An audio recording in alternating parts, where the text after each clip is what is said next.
வாசிக்கலாம். 46ஆம் சங்கீதம் அதனுடைய 10ஆம் வசனத்தை ஒருவருக்கு நிறுத்தி வாசிக்கலாம். நீங்கள் அமர்ந்திருந்து நானே தேவன் என்று அறிந்து கொள்ளுங்கள். ஜாதிகளுக்குள்ளே உயர்ந்திருப்பேன், பூமியிலே உயர்ந்திருப்பேன். கண்களை மூடுவோம், செபிப்போம். பரலோகத்தின் நல்ல தகப்பனே, மனோகரமான இந்த நல்ல நாளுக்காக ஸ்தோத்திரம். ஜனமாவலோடு எதிர்பார்ப்போடு உம்முடைய பாதத்தில் வந்திருக்கிறார்கள். இந்த நாளிலும் இந்த வார்த்தையில் மறைப்பொருளை பரிசுத்த ஆவியானவர் எங்களுக்கு வெளிப்படுத்தி தாரும். அடிய நாவிலிருந்து ஒரு வார்த்தை சுயமாய் வராதபடி அடிய நாவின் மேல் அதிகாரத்தை எடுத்துக்கொள்ளும். இயேசுவின் நாமத்தில் பிதாவே, ஆமென். இந்த நாளின் செய்தியினுடைய தலைப்பு அமர்ந்திரு, பொறுத்திரு, காத்திரு. ஒன்று கூடி சொல்லுதேன், அமர்ந்திரு, காத்திரு, பொறுத்திரு. 3 நிலைகளில் இந்த வார்த்தையை உங்களுக்கு கொண்டு வருகிறேன். அல்லேலூயா, அல்லேலூயா. நாம் வாசித்த இந்த 46ஆம் சங்கீதம் நமக்கு எல்லாருக்கும் நல்ல தெரிந்த ஒரு சங்கீதம். இன்னைக்கு அநேக இடங்களில் அநேக காரியங்களுக்காக நாம் அமர்ந்திருக்கிறோம். ஒரு வேலை கிடைப்பதற்காக, ஒரு படிப்பிலே உயர்வதற்காக பல நிலைகளிலே நாம் அமர்ந்திருக்கிறோம். ஆனால் சங்கீதக்காரனாகிய இந்த தேவ மனுஷன், நீங்கள் அமர்ந்திருந்து நானே தேவன் என்று அறிந்து கொள்ளுங்கள். உலகத்தில் அநேக தெய்வங்கள் இருக்கிறார்கள். உலகத்தில் ஆள் தெய்வங்கள் அநேகம் இருக்கிறார்கள். உலகத்தில் ஆள் தெய்வங்கள் அதிகம் இருக்கிறார்கள். நானே தெய்வம் என்று தங்களை பிரகடனப்படுத்திக் கொள்ளுகிறவர்கள் இருக்கிறார்கள். ஆனால் இந்த நல்ல நாளிலே சங்கீதக்காரனை கொண்டு கர்த்தர் படிப்பிக்கிறார், நானே தேவன் என்று நீங்கள் என்ன செய்யணுமா? அறிந்து கொள்ள வேண்டும். ஏன் தேவனாகிய கர்த்தர் தேவனாக நமக்கு இருக்கிறார்? அவர் ஒன்றாவது நம்மை சிருஷ்டித்தவர், நமக்கு ஜீவ சுவாசத்தை ஊதி தந்தவர். ஆனால் அந்த மனிதன் பாவத்தில் விழுந்த பொழுதும் மறுபடியும் அவனை துரத்தி சென்று தானே ஒரு தெய்வமாக மாறி, தானே ஒரு மனிதனாக மாறி, இந்த மனுகுலத்தின் அனைத்திற்கு தன் ஜீவனை, தன்னுடைய சரீரத்தின் இரத்தத்தை கொடுத்து மீட்டு அவர் நமக்கு கிரயமாக வாங்கி தந்ததுதான் ரட்சிப்பு. அந்த கர்த்தர் தான் இந்த காலையிலே நம்மை பார்த்து சொல்லுகிறார், நீங்கள் அமர்ந்திருந்து நானே தேவன் என்று அறிந்து கொள்ளுங்கள்.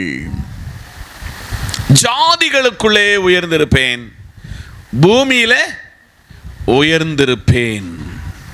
ஜாதிகள் யார் என்றால் தெய்வத்தை அறியாதவர்கள், தெய்வம் என்றால் யார் என்று தெரியாதவர்கள், கர்த்தர் என்றால், தேவன் என்றால் யார் என்று தெரியாதவர்கள். அவர்களுக்குள்ளேயும் நான் உயர்ந்திருப்பேன்.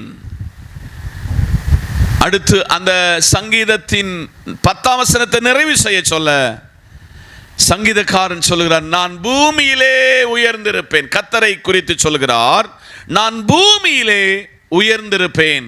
உலகத்தில் மில்லியன் மக்கள் வாழும் பொழுது நான் உலகத்தில் உயர்ந்திருக்கிறேன், என்னை துதிக்கிற நாவுகள் உலகத்தில் அதிகம் அதிகம் என்று ஆவியானவர் இந்த நல்ல நாளிலே நம்மை பார்த்து சொல்லுகிறார். இன்றைக்கு நம்முடைய வாழ்க்கையிலே அமர்ந்திருந்து, கர்த்தருடைய பாதத்தில் அமர்ந்திருந்து, அவர் நம்மை நடத்தின விதங்கள், நம்மை ரட்சித்த விதங்கள், நம்மை பரிசுத்தத்துக்கு நேராக அழைத்து சென்ற விதங்கள் ஒவ்வொன்றையும் நான் அமர்ந்திருந்து கர்த்தர் பாதத்தில் அதை குறித்து ஆராய்ச்சி செய்து, அவர் செய்த ஒவ்வொன்றை நினைத்து அமர்ந்திருந்து அவருக்கு நன்றி சொல்லும் பொழுது அவர் நம் பட்சமாக இருப்பார் என்று இந்த வேதம் சொல்லுகிறது.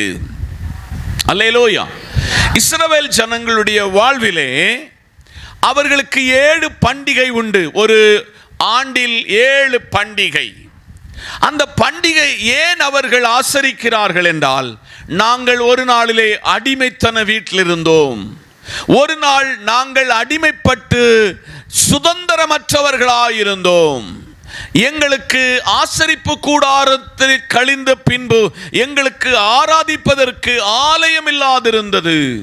அப்படிப்பட்ட சூழ்நிலையிலே தேவனாகிய கர்த்தருடைய பாதத்தில் அவர்கள் விடுவிக்கப்பட்டு அவர்கள் அமர்ந்திருந்து கர்த்தரை நோக்கி விண்ணப்பித்த பொழுது, அடிமைத்தன வீட்டிலிருந்து மாத்திரமல்ல, அவர்களுக்கு ஆராதனைக்கென்று ஆலயத்தையும் எழுப்பி அவர்களை ஆசீர்வதித்தவர்.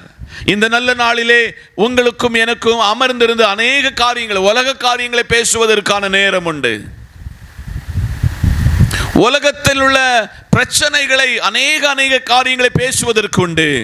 ஆனால் கர்த்தருடைய பாதத்தில் அமர்ந்திருக்கிற, கர்த்தரை நோக்குகிற ஜனம் குறைந்து கொண்டிருக்கும் பொழுது, பரிசுத்த தேவனாகிய கர்த்தர் இந்த அருமையான நாளிலே சபையை பார்த்து சொல்கிறார், நீங்கள் அமர்ந்திருந்து நானே தேவன் என்று நீங்கள் என்ன செய்ய வேண்டும்?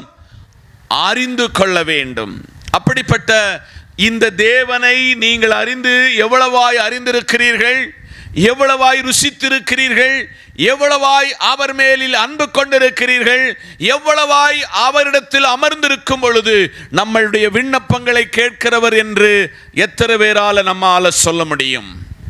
எத்தனை பேரால அவர் தேவன் என்பதை நாம் இருதயத்தின் ஆழத்திலிருந்து சொல்ல முடியும்? மருத்துவர்களால் கைவிடப்படுகிற சில சூழ்நிலைகள் ஏற்படும். குடும்ப உறவுகளால் நம்மை தள்ளி சொல்ல வேண்டிய சூழ்நிலைகள் வரும். நம் நேசித்தவர் நம்மை விட்டு அகன்று போகக்கூடும். ஆனால் நீங்களும் நானும் அமர்ந்திருந்து நானே தேவன் என்று நீங்கள் ருசி பார்த்து தொடங்கினீர்கள் என்று சொன்னால், உங்க பட்சமாக அவர் கூட இருப்பார். உங்களை ஜாதிகளுக்குள்ளே உயர்த்தி காட்டுவார். பூமியிலே உங்களை உயர்த்தி காட்டுவார். தேவன் உங்களுக்குள் இருக்கிறார் என்பதை உங்களுக்கு அவர் வெளிப்படுத்தி காட்டுவார். ஆதலால் ஒன்று, நீங்கள் கர்த்தர் பாதத்தில் அமர்ந்திருக்க தேவன் உங்களை அழைக்கிறார்.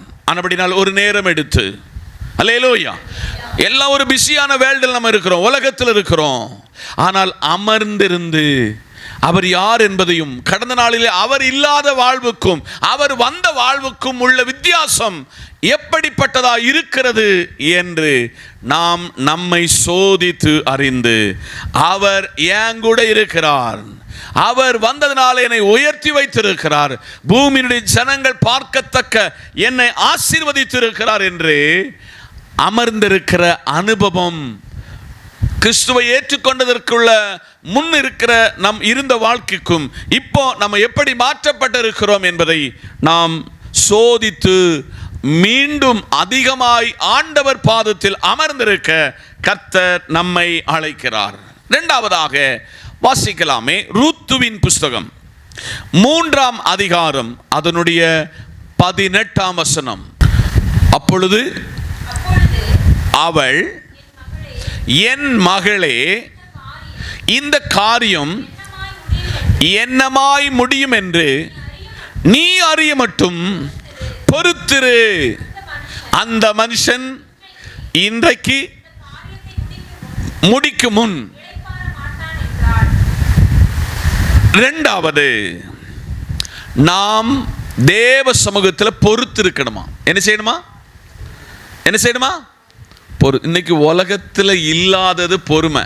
என்னது? பொறுமை. அல்லேலூயா. படிச்ச உடனே வேலை கிடைக்கணும். என்ன செய்யணும்? படிச்ச உடனே வேலை கிடைக்கணும். இப்படி பல காரியங்களுக்கு பொறுமை இல்லாம நம்ம ஓடுகிறோம். இன்னைக்கு காலையில் அப்பத்தின் வீட்டை விட்டு, எங்க அப்பத்தினுடைய வீட்டை விட்டு எலிமெலெக்கு, மக்லோன், கிலியோன், இந்த நகோமி, பஞ்சம் ஏற்பட்டது. பஞ்சம் ஏற்பட்ட வீட்டை விட்டு அவர்கள் புறப்பட்டு போன தேசம் மோபாபு தேசம். என்ன தேசம்? மோபாபியர்களை குறித்து வேதத்தில் கற்றுக்கொள்ளும் பொழுது 10 தலைமுறை வரையும் கர்த்தருடைய பாதத்தில் வந்து அமருவதற்கோ ஜெபிப்பதற்கோ அப்பா பிதாவே என்று கூப்பிடுவதற்கு புத்திர சுவிகாரம் இழந்தவர்கள் அங்க போய் 3 ஆண்கள் ஒரு தாயார், அங்கு 3 ஆண் மக்களையும் ஆண் சந்ததிகளையும் நகோமி இழந்தாள். அல்லேலூயா. அங்க 2 மருமக்களை கூப்பிடுகிறாள், ஓர்பாளையும் ரூத்துவையும் கூப்பிடுகிறாள். ஓர்பாளே, ரூத்துவே, நீங்கள் உங்க தேசத்துக்கு போய்க்கொள்ளுங்கள், நான் திரும்பி என்னுடைய தேசத்திற்கு அப்பத்தினுடைய வீட்டுக்கு புறப்பட போகிறேன். இனி ஒருவேளை நான் விவாகமாய் 2 ஆண் பிள்ளைகளை பெற்று உங்களுக்கு விவாகம் செய்து கொடுப்பது அசாத்தியமானது, முடியாதது, அது நடக்கக்கூடிய காரியம் அல்ல. அதனால் நீங்கள் போய் இளமையாயிருக்கிறீர்கள், நீங்கள் விவாகம் செய்து கொள்ளுங்கள் என்று சொன்ன பொழுது ஓர்பாள் மாமியாரை முத்தம் செய்தாள். அவள் தன்னுடைய வீட்டுக்கு போய்விட்டாள். ஆனால் ரூத்து சொன்னாள், மாமியாரே, உன்னுடைய தெய்வம் என்னுடைய தெய்வம், உன்னுடைய தேசம் என்னுடைய தேசம். இந்த மரணம் அல்லாமல் நம்ம வாழ்க்கையில எந்த வேர்பிரிவு உண்டாகாது என்று உறுதியான தீர்மானத்தில் ரூத்து மாமியாரோடு புறப்பட்டாள். ஆரம்ப காலம் நல்ல புரிந்து கொள்ளுங்கள். ஆரம்ப காலம் ரூத்துவினுடைய நகோமியினுடைய திரும்பி அப்பத்தின் வீட்டில் வந்த ஆரம்ப காலம் என்பது ஆகாரத்திற்கு கூட வழி இல்லாத ஒரு குடும்பம். அந்த ஊர்ல அவங்க செல்வ சீமானாக இருந்தவர்கள் அப்பத்தின் வீட்டில் இருக்கும் பொழுது எல்லா நன்மைகளையும் சுக ஆசீர்வாதங்களை பெற்றுக்கொண்ட குடும்பம். ஆனால் அதையெல்லாம் விட்டு அந்த தேசத்துக்கு போன பொழுது அதனுடைய பொறுப்பாளனாக அந்த அந்த வாரிசில் அந்த பொருளாதாரத்தை அந்த வீட்டினுடைய எல்லா நிலைமைகளிலும் உயர்த்தப்படுவதற்கு அனுபவிப்பதற்கு இவர்கள் இழந்த ஸ்தானத்தில் அந்த ஸ்தானத்தை அந்த போபஸனுடைய குடும்பம் ஏற்றெடுத்தது. அந்த களத்தில் தான் இவளும் அந்த அரிக்கற்றுகளை அவள் பிறக்க சென்றாள். நல்ல கவனிங்க. அப்போ இந்த ஊர்ல வழக்கத்துக்கு வித்தியாசமான ஒரு பெண் அந்த வயலிலே வந்ததை போபஸ் அறிந்து அவளை குறித்து விசாரித்தான். அவள் யார், எங்கிருந்து வந்தாள், அவளுடைய பின்னணி என்ன என்பதை போபஸ் புரிந்து கொண்டான். அல்லேலூயா. ஆனால் போபஸ் விவாகமாகாதவன், ஆனால் இவள் விதவை. ஆனால் உடனே வா என்று சொல்லி விவாகத்திற்கென்று அவன் சம்மதம் தெரிவிக்க வைக்கவில்லை. அன்றைய காலத்தினுடைய கலாச்சாரம் என்பது ஊர்ல ஒரு இடத்துல எல்லாரையும் கூப்பிட்டு நான் இப்படி ஒரு விவாகம் செய்ய போகிறேன் என்று என்ன செய்யணுமா, கலந்து பேசி அவங்களுடைய சம்மதத்தோடு தான் என்ன செய்ய முடியுமா, விவாகம் செய்ய வேண்டும். அப்படி ஒரு நாள் களத்தில் இந்த மாமியார் அவளை அனுப்புகிறாள்.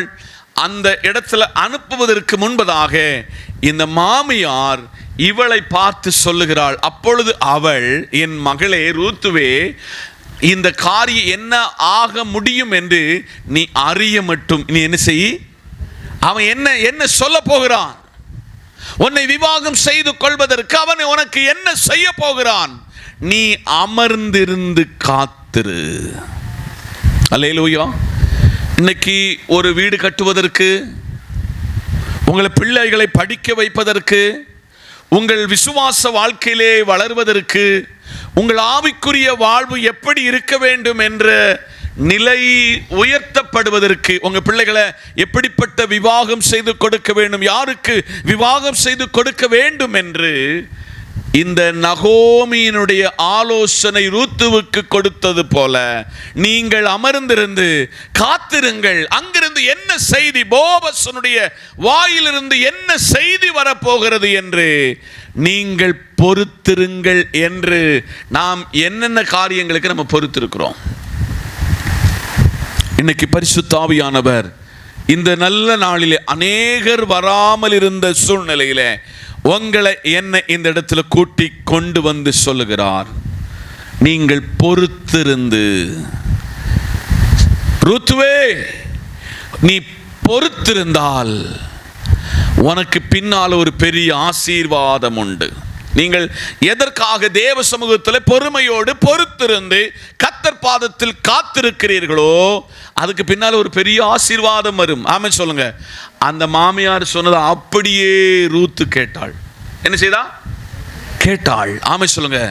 அந்த மனுஷன் இன்றைக்கு இந்த காரியத்தை முடிக்கும் முன்னும் இளைப்பாற மாட்டான் என்றாள். ஆமென் சொல்லுங்க. அவன் பட்டணத்தில் உள்ள எல்லாம் கூட்ட குடும்பத்தார் உறவுகளை எல்லாம் கூப்பிட்டான். இப்படி நம்ம ஊர்ல இருந்து நம்ம உறவில் ஒருவள் மோபாபுக்கு சென்று 3 ஆண்களையும் இழந்து 2 பேர் பெண்கள் 3 பேர் விதவைகளாய் ஒருவள் அந்த ஊர்ல இருக்க இங்க 2 பேர் வந்திருக்கிறாங்க. அன்றைக்கு அவன் சம்மதம் தெரிவித்தான். அவருடைய விவாகம் நடந்தது. அதுக்கு பின்னால மத்தேயு 1ஆம் அதிகாரத்தை நீங்கள் வாசிக்கும் பொழுது அந்த இயேசு கிறிஸ்துவினுடைய பிறப்பின் பட்டியலில் தாவீதின் சந்ததியாக இயேசு பிறப்பார் என்பதை அந்த பெயர் பட்டியலில் ஒருவள் எல்லாவற்றையும் விட்டு வந்தது மாத்திரமல்ல, மாமியாருடைய வார்த்தைக்கு கீழ்ப்பட்டு காத்திருந்த பொழுது தாவீதின் சந்ததியாக இயேசு கிறிஸ்து பிறப்பதற்கு ரூத்துவையும் ஒரு மூலகாரியாக ஒரு முக்கியஸ்தியாக ஆண்டவர் பயன்படுத்தினார். அல்லேலூயா சொல்லுங்க. இந்த நல்ல நாளிலே நீங்கள் எந்தெந்த காரியத்திற்கு பொறுமை இல்லாமல் இருக்கிறீங்களோ நீங்கள் பொறுத்திருந்தால் தேவன் உங்கள் பட்சமாயிருப்பார், உங்கள் வேண்டுதலை கேட்பார். உங்களுக்கு முக்கியமாக நீங்கள் நினைப்பதற்கும் வேண்டுவதற்கும் மேலான காரியத்தை அவர் செய்வார். ஆமென் சொல்லுங்க. அல்லேலூயா. அமர்ந்திருங்கள் சொல்லுங்க. என்ன செய்யுங்க? அமர்ந்திருங்க. 2 நீங்க யாருங்க? யாராயிருங்க? பொறுத்திருங்க. தமிழ்ல ஒரு பழமொழி சொல்லுங்க, பொறுப்போர் பூமியை ஆழ்வார்கள். பொறுத்தீங்கன்னு சொன்னா உங்களுக்கு வருகிற நன்மைகள் அதிகம் அதிகம் அதிகம் என்பதை ஆவியானவர் வெளிப்படுத்தி தருகிறார். 3ஆவதாக 37ஆம் சங்கீதம் 34ஆம் வசனம். 37ஆம் சங்கீதம் 34ஆம் வசனம். நீ கர்த்தருக்கு காத்திருந்து அவருடைய வழியை கைக்கொள், அப்பொழுது பூமியை சுதந்தரித்துக் கொள்வதற்கு அவர் உன்னை உயர்த்துவார். துன்மார்க்கர் அறுப்புண்டு போவதை நீ கரங்களை தட்டி ஸ்தோத்திரம். 3ஆவதாக காத்திரு சொல்லுங்க. என்னது? காத்திரு. அமர்ந்திரு, பொறுத்திரு, காத்திரு. இந்த நல்ல நாளில் 37ஆம் சங்கீதத்தின் எழுத்தாளன் சொல்லுகிறார், கர்த்தருக்கு காத்திருந்து. யாருக்கு? ஸ்தோத்திரம். ரேஷன் கடையில் எவ்வளவு நேரம் காத்திருக்கிறோம்? ஒரு விமானத்தை பிடிப்பதற்கு எவ்வளவு நேரம் காத்திருக்கிறோம்?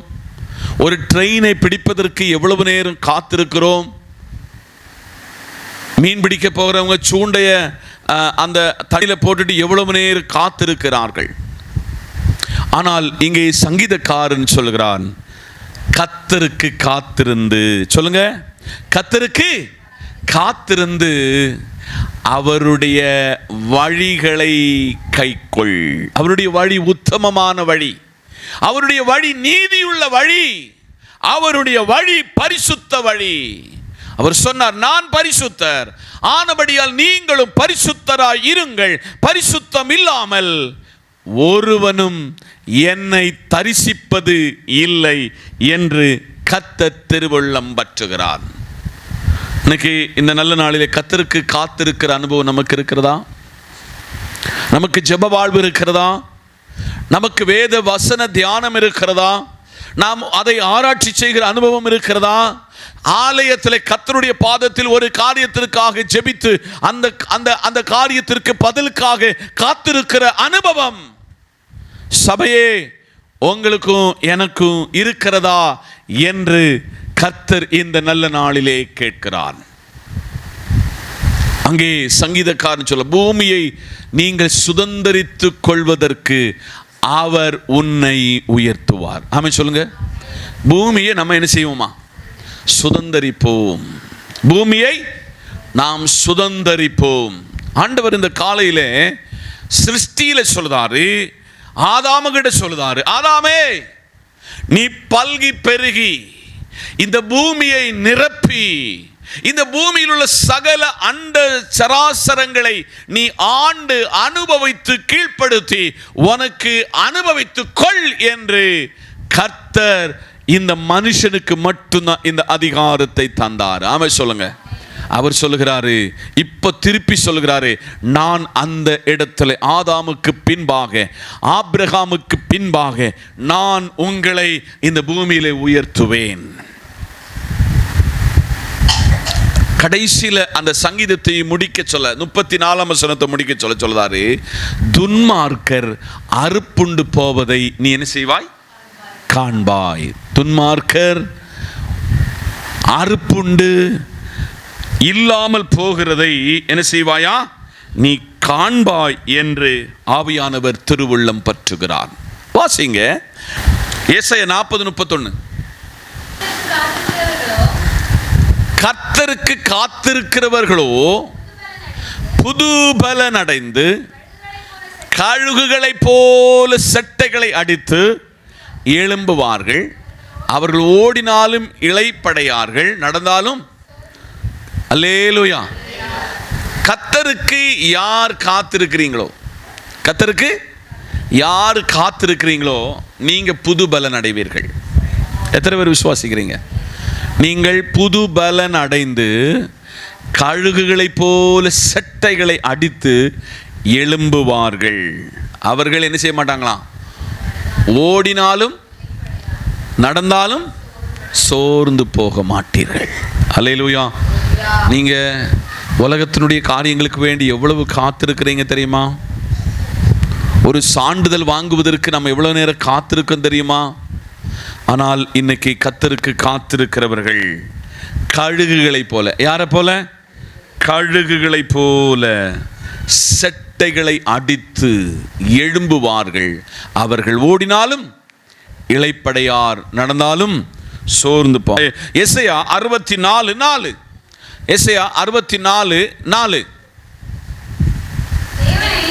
தேவனே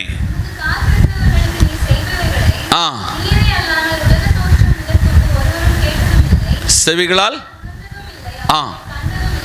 ஆமென் அல்லேலூயா. எசையா இந்த காரியத்தை எவ்வளவு அழகா நமக்கு வெளிப்படுத்தி தராரு பாருங்க. தேவனே உமக்கு காத்திருக்கிறவர்களுக்கு நீர் செய்பவைகளை, நீரை அல்லாமல் உலக தோற்றம் முதற்கொண்டு ஒருவன் என்ன செய்வதில்லை, கேட்டதில்லையாம், செவிகள் உணர்ந்ததும் இல்லை, அவளை கண்டதும் இல்லை. புதிய ஏற்பாட்டில் கர்த்தர் சொல்றாரு, தேவன் தம்முடைய பிள்ளைகளுக்கு செய்கிறது கண் காணாது, செவி கேட்காது, இருதயம் அறியாது.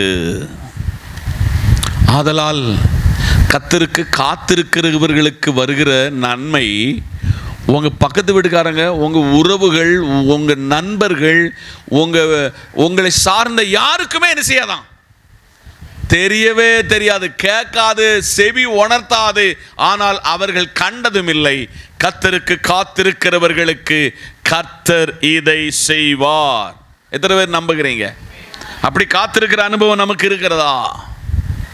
அப்படி கர்த்தர் பாதத்தில் காத்திருக்கிற சுபாவம் நமக்கு இருக்கிறதா?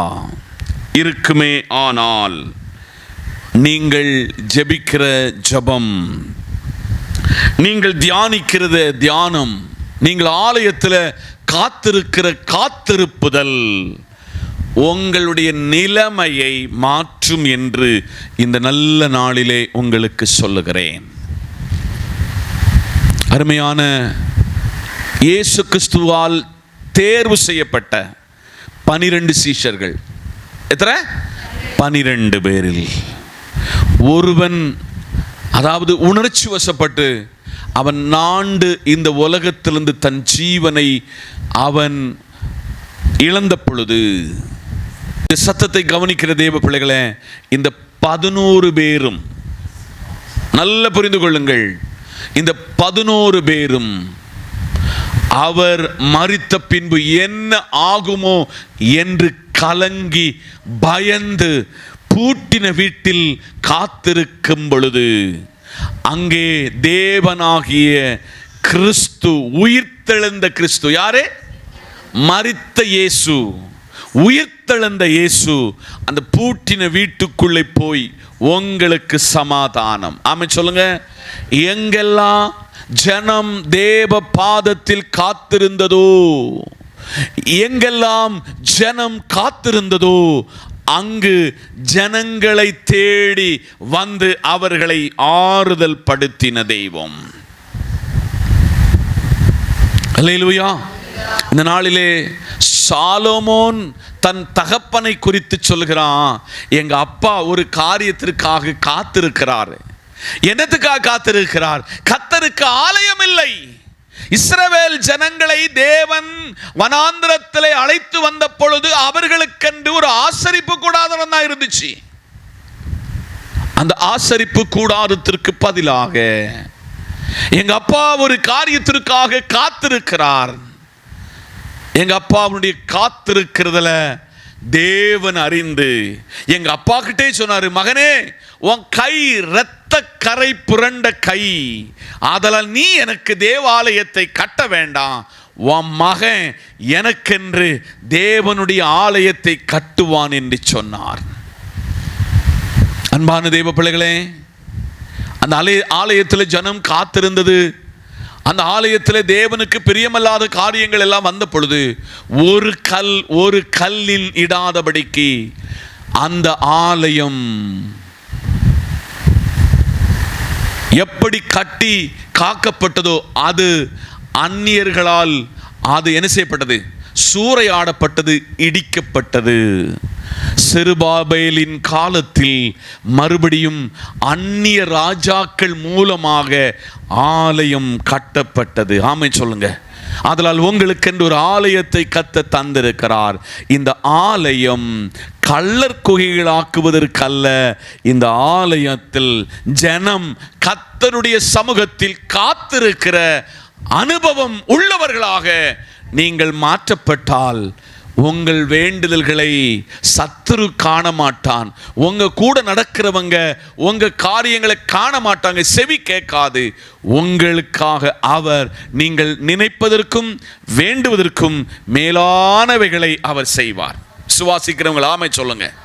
ஆதலால் எசையாவுக்கு அவர் வெளிப்படுத்தி கொடுக்கிறார், தேவனே, உமக்காக நான் காத்திருக்கிறேன்.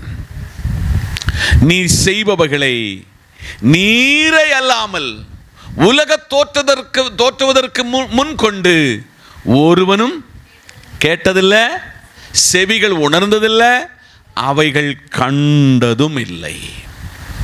அதனால் 3 காரியங்கள் தேவன் நம்மை இந்த நாளில் படிப்பித்திருக்கிறார். நம்பர் 1, நீங்கள் அமர்ந்திருக்க வேண்டும். நீங்கள் என்ன செய்யணும்? அமர்ந்திருக்க வேண்டும். கர்த்தர் பாதத்தில் யாரெல்லாம் அமர்ந்திருந்திருக்கிறாங்களோ அவங்கள லிஃப்ட் அப் பண்ணியிருக்கிறாரு. 2, பொறுத்திருக்கணும். என்ன செய்யணும்? ஒரு காரியத்திற்காக கர்த்தர் பாதத்தில் விண்ணப்பித்து வெயிட்டிங், நீங்க பொறுத்து இருக்க ஆண்டவர் என்னை உங்களை அழைக்கிறார். 3வதாக என்ன செய்யணுமா? காத்திருக்க வேண்டும். ஆமென் சொல்லுங்க. நம்ம என்ன செய்யணுமா? காத்திருக்க வேண்டும். இந்த வார்த்தைகளினால் பரிசுத்த ஆவியானவர் உங்களையும் என்னையும் கனம் பண்ணுவார் என்று மனமாற வாழ்த்தி உங்களுக்காக ஜெபிக்க போகிறேன். ஜெபிப்போமா? சேனைகளின் தேவனாகிய நல்ல கர்த்தாவே, இந்த நல்ல வார்த்தைக்காய் ஸ்தோத்திரம். வார்த்தை உம்முடையது. வார்த்தையின் மறைப்பொருளை எங்களுக்கு வெளிப்படுத்துவதற்காய் ஸ்தோத்திரம். இந்த வார்த்தை நல்ல நிலத்திலிட்ட வித்தாக அது 30, 60, 100 மேனியாய் கனி கொடுக்க கிருபை தாரும். இயேசுவின் நாமத்தில் ஜெபிக்கிறோம் எங்கள் நல்ல பிதாவே. ஆமேன். May God bless you. கர்த்தர் உங்களை ஆசீர்வதிப்பார். ஆமேன்.